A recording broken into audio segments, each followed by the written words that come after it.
Jangan percaya separuh-separuh seperti orang-orang yang ngaku teologi pintar ngomong saja itu semua. Banyak orang pintar ngomong, tapi ketika tersandung masalah, dia akan tahu orang-orang meninggalkan dia. Karena setiap kata demi kata yang diucapkan manusia akan dipertanggungjawabkan masing-masing. Shalom, salam sejahtera dalam kasih Tuhan kita Yesus Kristus. Pada kesempatan ini, secara khusus saya akan membahas satu topik penting, terbaru, dan menarik terkait dengan Pastor Andi Simon. Ulasan ini saya beri judul Kritik Pedas Pastor Andi Simon untuk oknum teologi yang hanya pintar ngomong.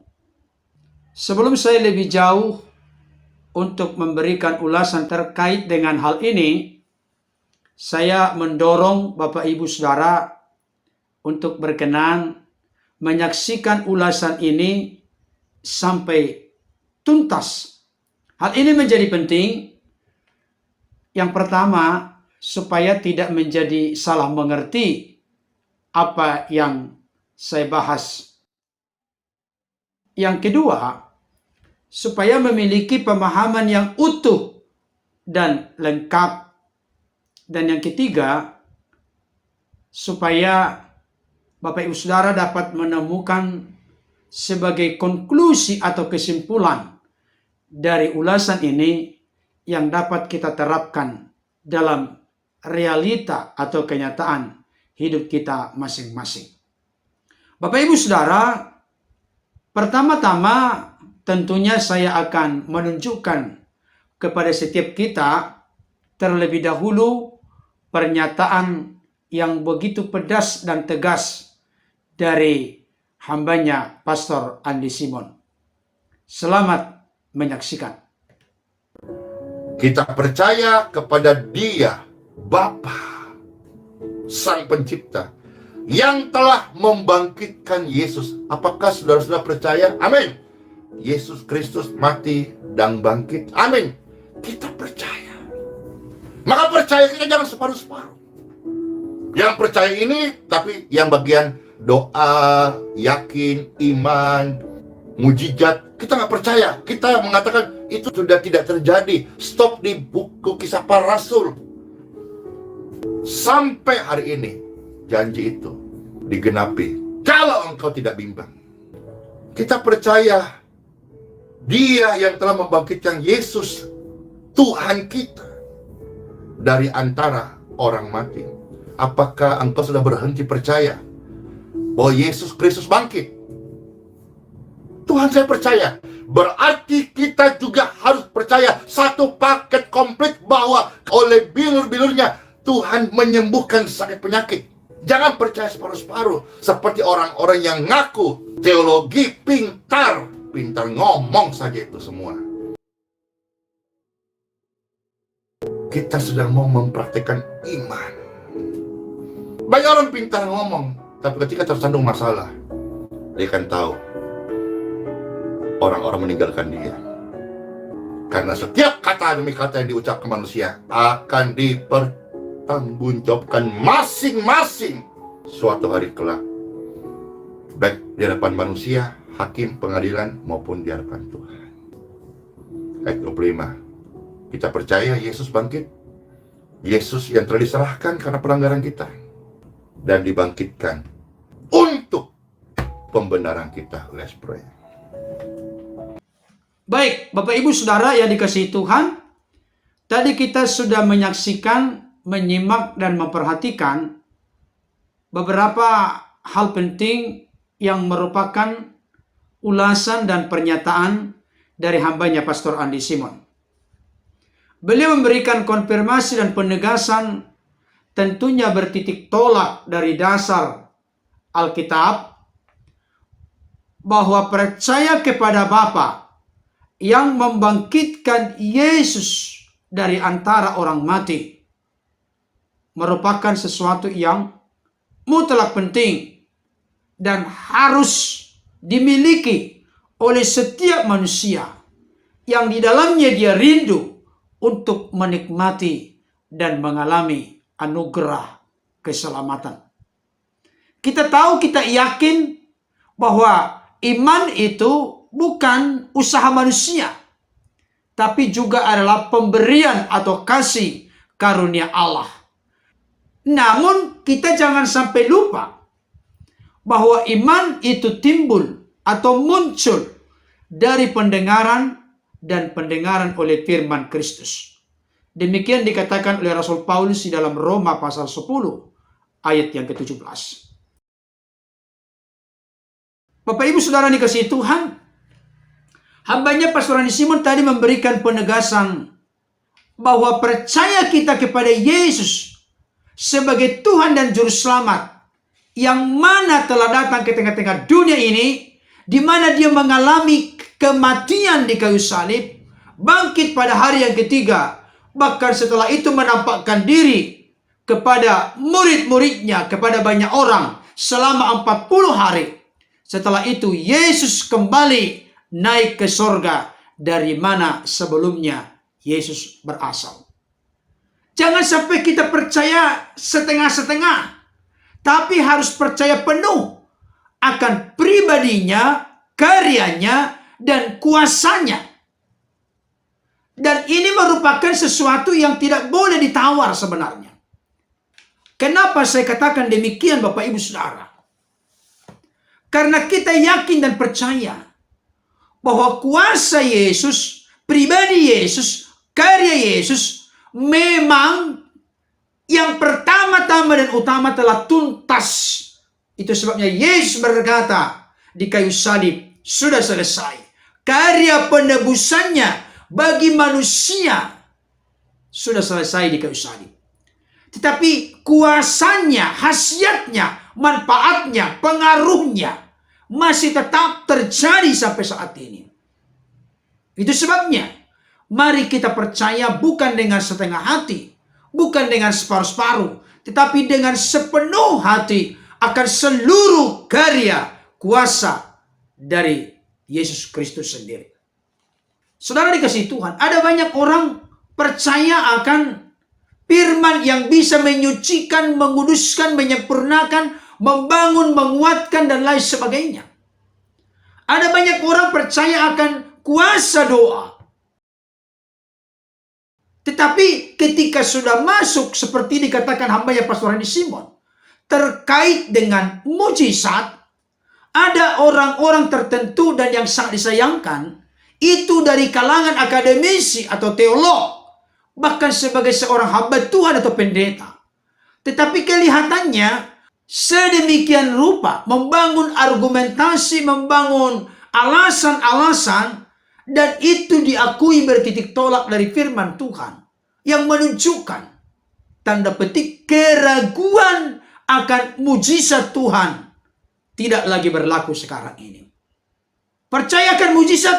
Ya percaya.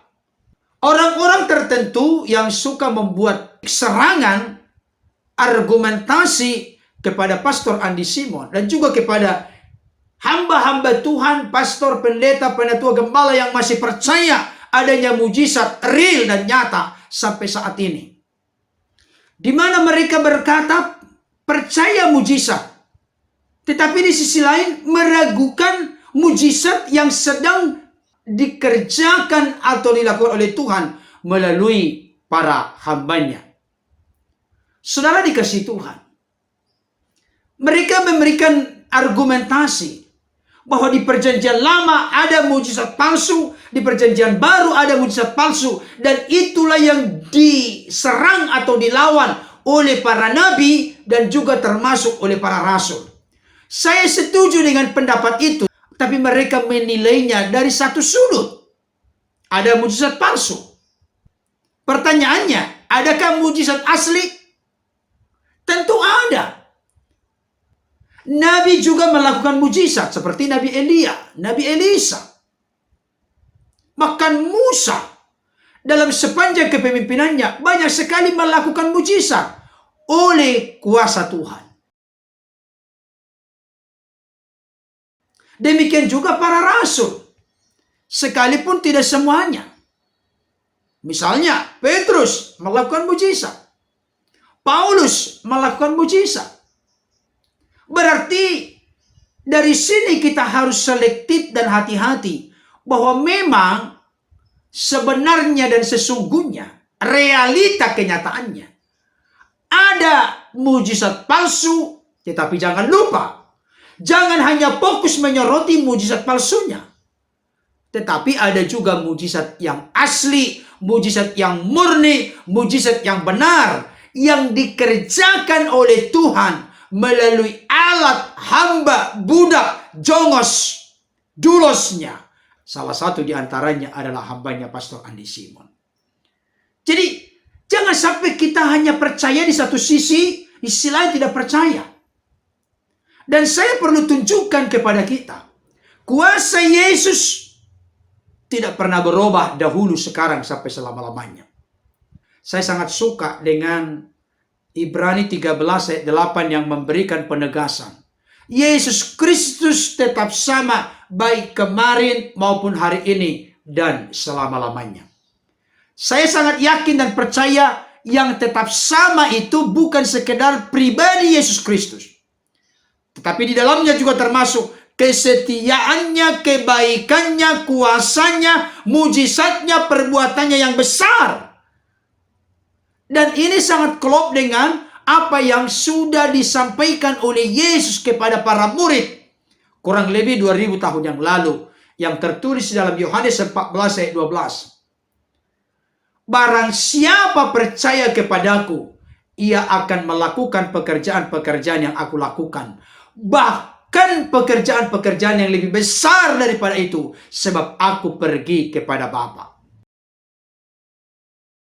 Saudara dikasihi Tuhan, saya mau sampaikan kepada kita dalam bentuk pertanyaan, pekerjaan-pekerjaan besar apa yang dilakukan oleh Yesus, yang mana Yesus berjanji bahwa murid-muridnya dan generasi berikutnya yang percaya kepadanya akan melakukan pekerjaan-pekerjaan yang lebih besar daripada apa yang dilakukan oleh Yesus. Saya perlu menutup rapat-rapat dalam konteks pada kesempatan ini. Memang siapapun di dunia ini, dari sejak Yesus sampai kepada nanti akhir zaman, sampai kita kembali berjumpa dengan Kristus, tidak boleh ada yang menggantikan pribadi Yesus sebagai Tuhan dan Juru Selamat yang menebus, menyelamatkan kita dari dosa, kematian kekal, dan dari jeratan kuasa iblis. Tidak ada yang bisa menggantikan. Kalau begitu bukan pekerjaan Juru Selamat yang dimaksud oleh Yesus. Yang dimaksud adalah pekerjaan-pekerjaan yang lain yang pernah dilakukan oleh Yesus di tengah-tengah dunia ini. Kita tahu bersama dalam kitab-kitab Injil dijelaskan, yang lumpuh berjalan, yang tuli mendengar, yang buta melihat, yang kusta menjadi tahir, bahkan yang mati sekalipun bangkit. Banyak kesaksian dari para pahlawan iman. Contoh seperti Smith Wigglesworth. Kalau tidak salah pernah saya baca dalam sebuah buku, merupakan biografi dari beliau. Ada sekitar 20-an lebih, termasuk juga istrinya, bangkit dari antara orang mati ketika beliau mendoakan. Dan setelah sudah bangkit dari antara orang mati, baru dia bicara sebentar, setelah itu meninggal lagi karena tugasnya sudah selesai. Saudara dikasihi Tuhan, apakah kita mengkategorikan bahwa Smith Wigglesworth adalah Tuhan Yesus? No, bukan. Tapi oleh kehendak Tuhan, oleh perkenanan Tuhan, oleh kemurahan Tuhan, sedemikian rupa Tuhan berkenan mendengarkan teriakan, seruan dan doa permohonan permintaan dari hambanya Smith Wigglesworth. Bahkan di dalam Alkitab sendiri pun Paulus pernah membangkitkan orang mati oleh kuasa nama Tuhan. Jadi bukan sesuatu yang aneh. Saudara dikasihi Tuhan, ada orang berkata bahwa mujizat-mujizat itu hanya berlaku di zaman Yesus dan di zaman para rasul, dengan argumentasi demi pendirian gereja-gereja Tuhan atau gereja baru. Kalau sekarang tidak perlu lagi. Kenapa? Karena sudah ada dokter yang begitu ahli, begitu jenius, begitu pintar, bahkan ada dokter spesialis dan dokter subspesialis. Saya mau kasih tahu, apakah ada di dalam Alkitab yang memberikan konfirmasi penegasan bahwa pelayanan kesembuhan itu sudah beralih dari kuasa Tuhan kepada dokter? Saya tidak anti dokter. Saya pun pergi ke puskesmas, pergi ke dokter. Tapi pengertiannya, dokter dipakai Tuhan. Pendeta, pastor, penatua, gembala, orang-orang percaya dipakai Tuhan. Jadi jangan sampai didikotomikan. Jangan sampai ditonjolkan karena ada dokter tidak perlu lagi kesembuhan. No. Bahkan ada yang memberikan argumentasi Bapak Ibu Saudara. Masa tiap hari terjadi mujizat? Saya tidak tahu pikiran oknum pendeta atau doktor teologi yang berkata demikian ditaruh di mana. Mohon maaf. Kenapa saya katakan demikian? Dulu jumlah penduduk tidak sebanyak sekarang, kurang lebih 7,5 miliar di dunia. Dulu jenis penyakit tidak sebanyak jenis penyakit sekarang. Karena makin banyak penduduknya dan makin banyak jenis penyakit yang ada di tengah-tengah dunia ini, maka dibutuhkan kesembuhan, mujizat, keajaiban yang semakin banyak, yang semakin sering terjadi. Mana yang salah di sana? Apakah kita membangun sebuah argumentasi harus ada secara eksplisit tertulis di Alkitab, mujizat terjadi setiap hari? Bahkan saya punya perkiraan. Alkitab mengatakan demikian, Bapak Ibu Saudara. Yohanes 21 ayat yang ke-25. Masih banyak hal-hal lain lagi yang diperbuat oleh Yesus. Tetapi jikalau semuanya itu harus dituliskan satu persatu, maka agaknya dunia ini tidak dapat memuat semua kitab yang harus ditulis itu. Perhatikan. Masih banyak hal-hal lain lagi yang diperbuat oleh Yesus. Hal-hal lain lagi yang diperbuat oleh Yesus. Yang diperbuat oleh Yesus apa? Kalau kita melihat intinya, mengajar, memberitakan Injil, melenyapkan segala penyakit dan kelemahan. Itu yang tertulis dalam kitab-kitab Injil. Masih banyak hal-hal lain lagi yang diperbuat oleh Yesus. Tetapi jikalau semuanya itu harus dituliskan satu persatu, maka agaknya dunia ini tidak dapat memuat semua kitab yang harus ditulis itu.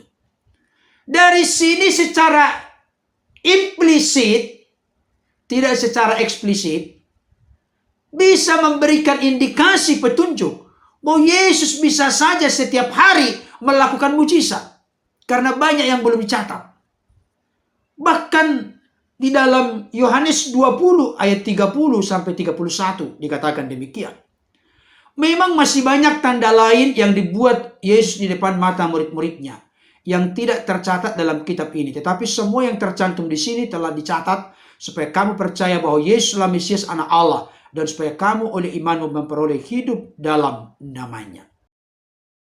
Memang masih banyak tanda lain yang dibuat Yesus di depan mata murid-muridnya yang tidak tercatat dalam kitab ini.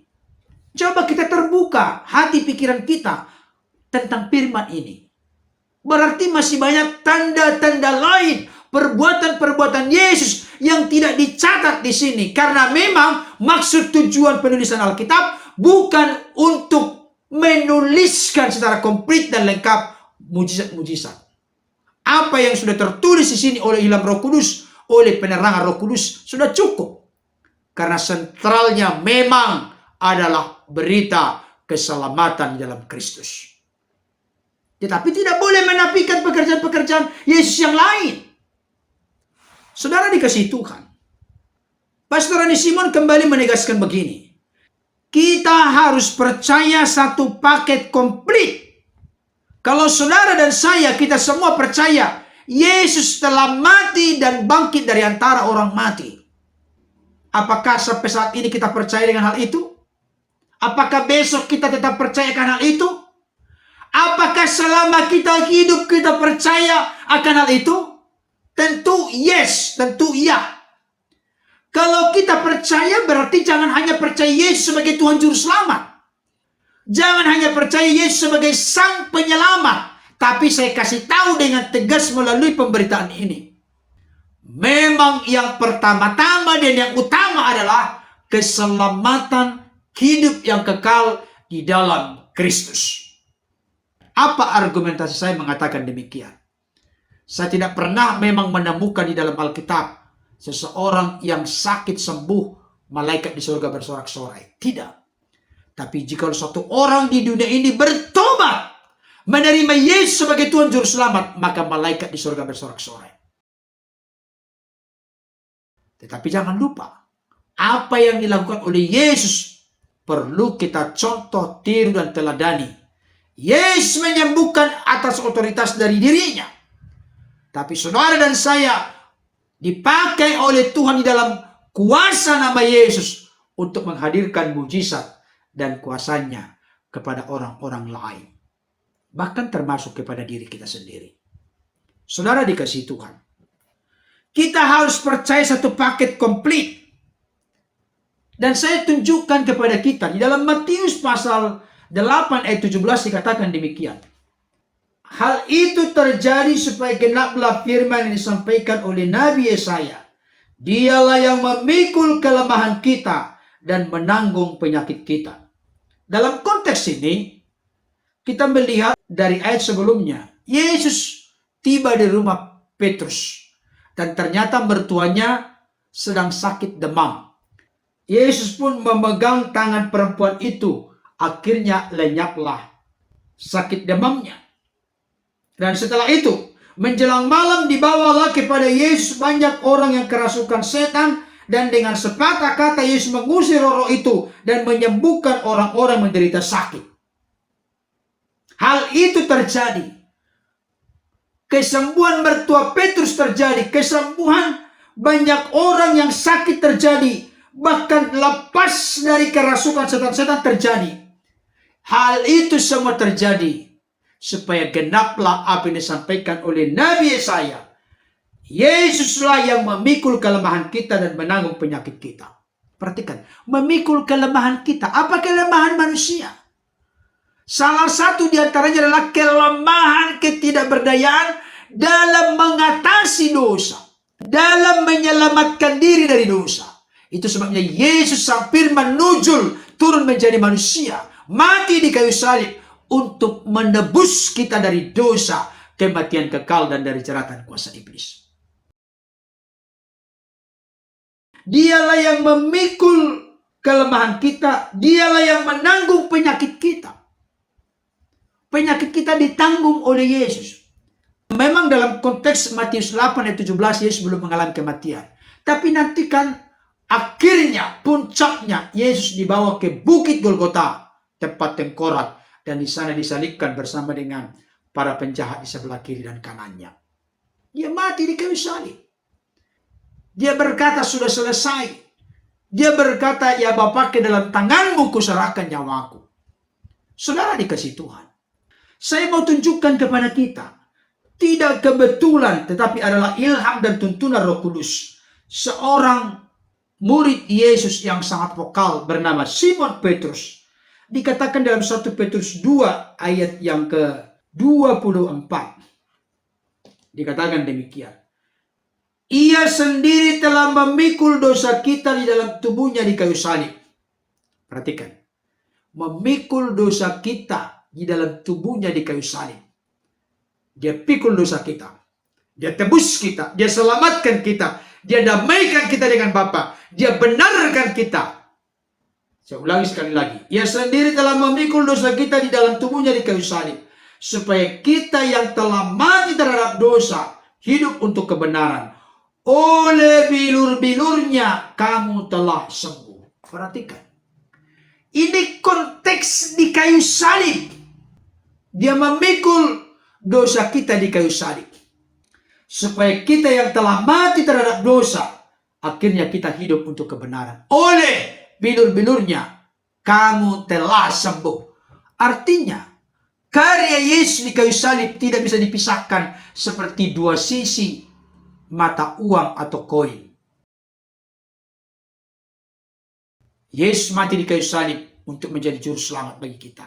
Yesus mati di kayu salib oleh bilur-bilurnya, oleh luka-lukanya, di mana tubuhnya dicambuk, di mana tangan kakinya dipaku, di mana kepalanya dimahkotai duri, di mana lambungnya ditusuk, keluar air dan darah yang menyucikan, menguduskan, memulihkan, menyembuhkan. Itulah karya Yesus di kayu salib. Itu sebabnya sangat beralasan dan masuk akal ketika Yesus menyampaikan pesan-pesan terakhir kepada murid-muridnya sebelum dia berpisah dari murid-muridnya dan naik ke sorga. Yesus berkata apa? Beritakan Injil kepada segala makhluk. Barang siapa yang percaya diselamatkan, tidak percaya dihukum. Kabarkan Injil. Memang iya, kabarkan Injil. Jadi Injil itu adalah Injil yang menyelamatkan. Tanda-tanda ini menyertai orang percaya. Mereka akan mengusir setan demi namaku. Injil yang membebaskan, melepaskan dari ikatan setan. Mereka akan menumpangkan tangan kepada orang sakit sembuh. Injil yang menyembuhkan. Kenapa harus dipisah-pisahkan? Tetapi seperti saya katakan tadi, tidak ada manfaatnya kesembuhan, mujizat, keajaiban jikalau dia tidak menemukan keselamatan. Tetapi jangan lupa, jangan mengkerangkeng cara Roh Kudus bekerja. Seringkali terjadi seseorang mengalami keajaiban, kesembuhan. Orang itu sadar akan kebaikan Tuhan sehingga dia pun sujud tersungkur berterima kasih dan memuliakan Tuhan. Itulah yang terjadi dengan salah seorang dari 10 orang kusta. 9 orang kusta yang adalah orang Yahudi, mereka semua sembuh. Tapi mereka hanya sembuh. Tapi satu orang yang adalah orang Samaria, setelah di tengah jalan dia sadar dia sembuh. Dia berbalik kembali kepada Yesus. Dia jatuh tersungkur, mengucap syukur, berterima kasih, dan memuliakan Allah di hadapan Yesus. Maka Yesus pun berkata, "Hai anakku, imanmu telah menyelamatkan kamu." Iman yang mana? Dia datang tersungkur, menyerahkan hidupnya kepada Tuhan. Saudara dikasih Tuhan, saya mau sampaikan kepada kita saat ini. Kita harus percaya satu paket komplit. Oleh bilur-bilurnya, Tuhan Yesus menyembuhkan sakit penyakit kita. Jangan percaya separuh-separuh. Nah, inilah teguran keras atau kritikan pedas dari Pastor Rani Simon. Jangan percaya separuh-separuh seperti orang-orang yang mengaku teologi pintar. Pintar ngomong saja itu semua. Perhatikan. Jadi memang yang saya perhatikan selama ini, ada oknum-oknum tertentu yang merasa diri paling pintar dengan berlabelkan menegakkan kebenaran atau menyuarakan suara kenabian. Dengan demikian, mereka berdoa untuk menutup pelayanan orang lain. Mereka membuat sebuah pernyataan bahwa apa yang dilakukan oleh Pastor Rani Simon itu dari setan itu. Bahkan praktek perdukunan.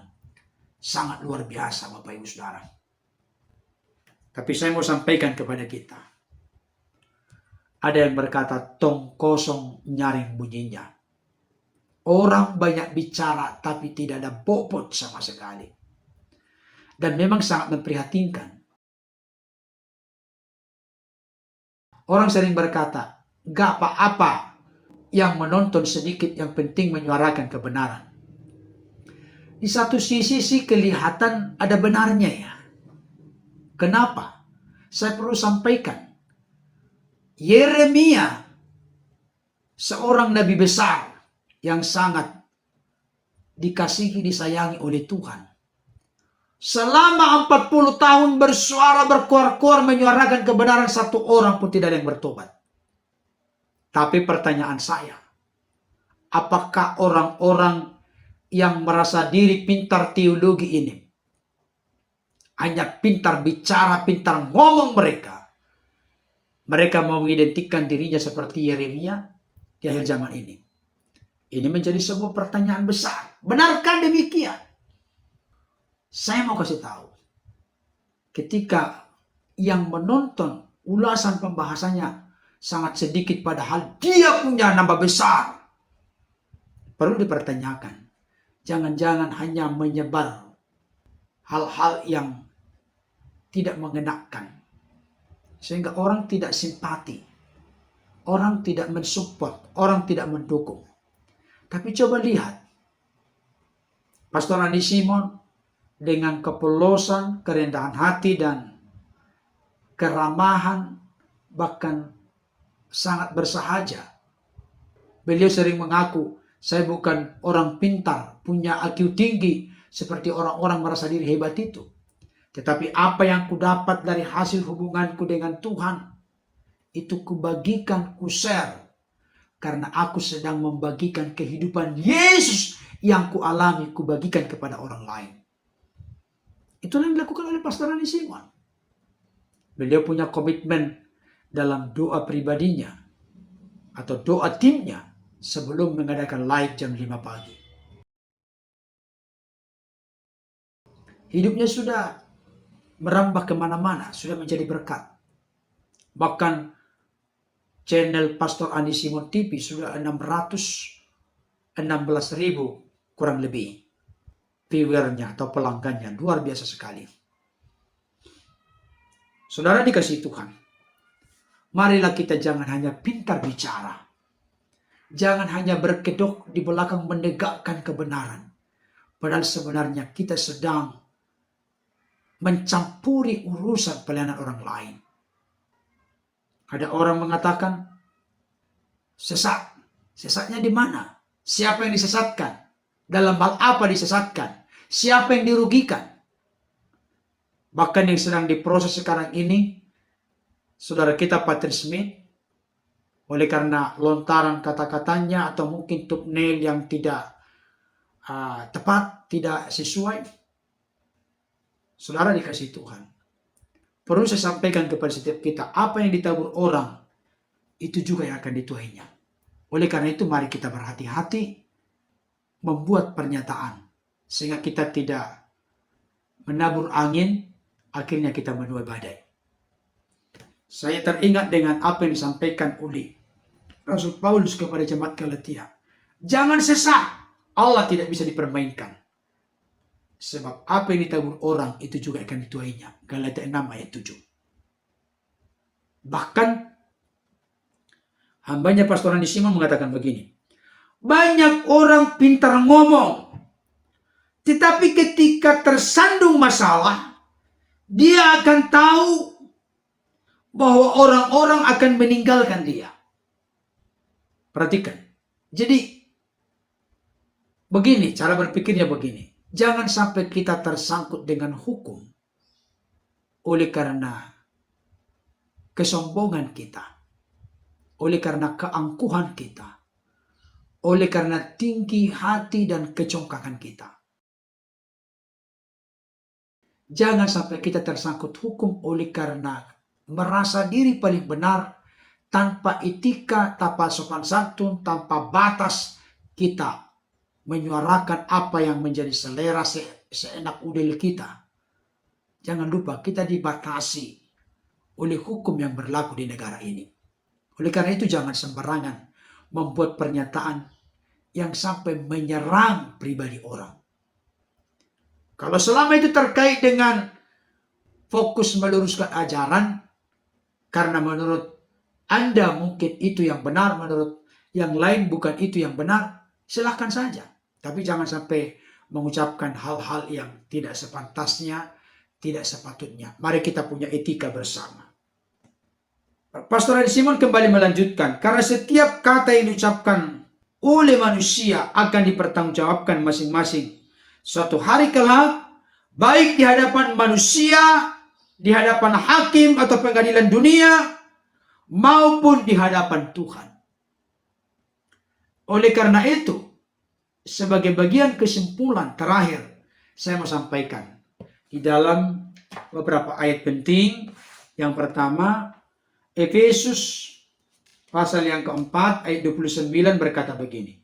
Janganlah ada perkataan kotor keluar dari mulutmu, tetapi pakailah perkataan yang baik untuk membangun, di mana perlu, supaya mereka yang mendengarnya beroleh kasih karunia. Saya pikir kita dipanggil untuk menjadi berkat dimanapun kita berada. Kita menjadi berkat, salah satu di antaranya, karena kita bisa menjadi contoh dan teladan, panutan serta kesaksian melalui kata-kata kita, komentar kita yang membangun sesama. Yang kedua terakhir, Matius pasal 12 ayat 34b sampai dengan 37 dikatakan demikian. Karena yang diucapkan mulut meluap dari hati. Orang yang baik mengeluarkan hal-hal yang baik dari perbendaharanya yang baik. Dan orang yang jahat mengeluarkan hal-hal yang jahat dari perbendaharaannya yang jahat. Tetapi aku berkata kepadamu, ini Yesus berkata kepada murid-muridnya dan audiens saat itu, setiap kata sia-sia yang diucapkan orang harus dipertanggungjawabkannya pada hari penghakiman. Karena menurut ucapanmu engkau akan dibenarkan, dan menurut ucapanmu pula engkau akan dihukum. Ini konteks penghakiman yang akan datang. Tetapi jangan lupa, dalam konteks keindonesiaan, di mana negara kita berdasarkan hukum, hukum adalah panglima. Mari jangan sampai kita mempertanggungjawabkan kata-kata kita. Jangan sampai karena kita pintar bicara, hanya pintar bicara doang, hanya pintar bicara saja, akhirnya sembarangan mengucapkan sebuah pernyataan. Hal itu menjadi batu sandungan bagi orang lain yang mempermalukan nama Tuhan dan yang membuat kita tidak efektif, efisien, optimal, maksimal menjadi berkat bagi sesama kita. Kesimpulannya Bapak Ibu Saudara, mari kita belajar berpikir dulu matang-matang sebelum berbicara atau sebelum berkomentar, sehingga kita memerankan peran kita menjadi kesaksian bagi sesama kita dan kemuliaan bagi Tuhan melalui hidup bijaksana, bertindak, berkata-kata, berbuat dengan benar, sehingga hidup kita menjadi berkat. Tuhan Yesus memberkati. Haleluya. Amin.